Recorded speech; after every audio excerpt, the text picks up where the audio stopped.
I grew up in a political family. My father, as a member of Congress, co-sponsored the first congressional hearings on climate change 25 years ago. So I have known about climate change since before I got my driver's license. But for many years, I did not spend a lot of time thinking about it because it felt like a distant threat. This changed when I became a mother. I remember the precise moment I was reading a book from the aquarium one night to my daughter Sophie, then about 2 years old. I had chosen the book because it reminded me of the first time I saw a coral reef, when the utter explosion of color and life overwhelmed me with feelings of euphoria. But as I read the book to Sophie, I found the words catching in my throat as I suddenly realized she may never experience that beauty, that sense of wonder and delight because of the impacts of climate change. And I wondered how I would explain to her and her sister how we allowed such things to happen.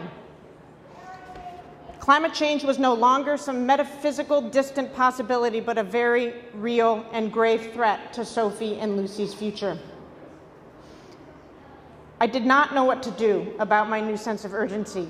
I'm not a scientist, I'm not an engineer or policy expert.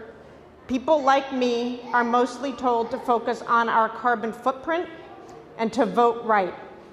I felt stuck, powerless, and I spent a certain amount of energy trying not to think too much about it.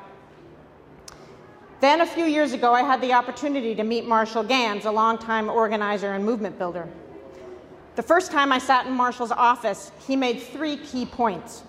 1, broad societal transformation has always been driven by social movements, large numbers of people coming together to put pressure on their leaders to do the right thing. 2, people are reached not by pounding them with facts and figures, but by appealing to their shared values. And 3, people are inspired to get involved when there is a sense of hope and possibility. As I sat there listening to him talk, I felt as if the sun had just come out from behind the clouds. And I started to envision 1 million mothers engaged in the fight against climate change